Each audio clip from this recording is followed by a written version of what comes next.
नमस्कार बंधुरा दीपा स्टार्लिंग चैनेले आपनादेर स्वागत।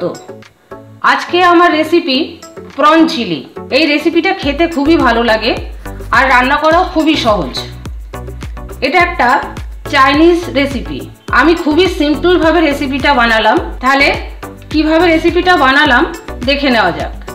আমি এখানে 250 গ্রাম চিংড়ি খোসা ছাড়িয়ে পরিষ্কার করে ধুয়ে রেখেছি।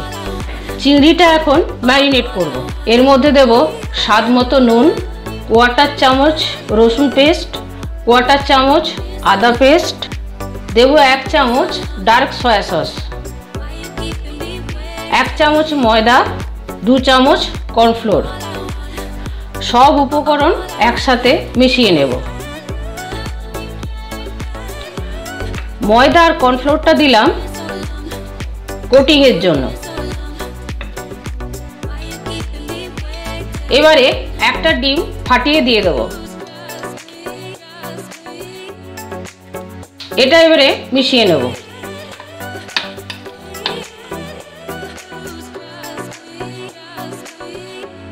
15 মিনিট ঢাকা দিয়ে রেখে দেব। কড়াইয়ের মধ্যে তেল দেব। আমি চিংড়ি মাছগুলো ডিপ ফ্রাই করব। কড়াইয়ের তেল গরম হয়ে গেছে, আমি ছেড়ে দেবো চিংড়ি মাছগুলো।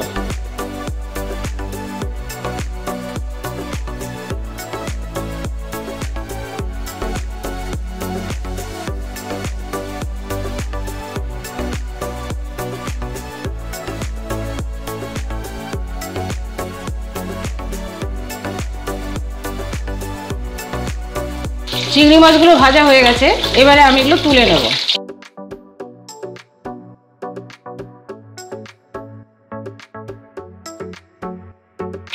সেকেন্ড বার মাছগুলো ভেজে নেব।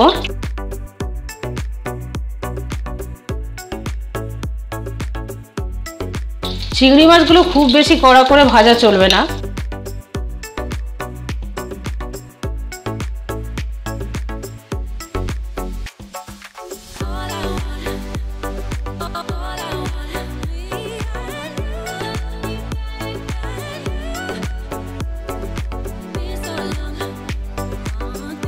প্যানের মধ্যে দেব ভেজিটেবল অয়েল।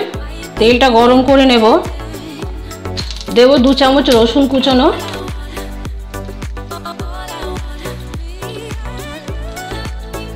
আদা কুচনো দেব 1 চামচ, আর কাঁচা লঙ্কা কুচনো।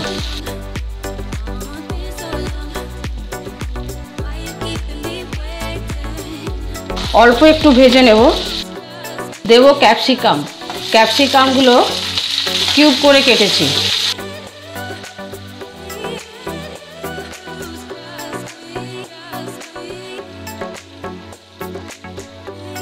तीस সেকেন্ডের মতো ক্যাপসিকামগুলো ভেজে দেব কিউব করে রাখা পেঁয়াজ। এই রেসিপিটা খুবই সহজ বানানো আর হয় খুব তাড়াতাড়ি।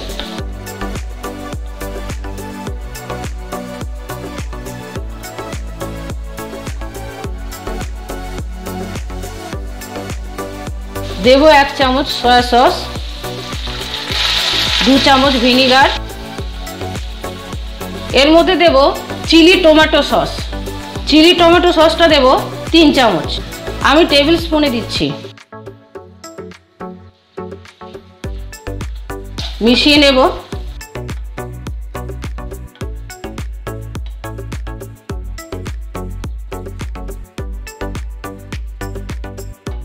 এবারে 2 চামচ কর্নফ্লোর গুলে দিয়ে দেব। একটু নেড়ে নেব। দিয়ে দেব চিংড়ি মাছ ভাজা।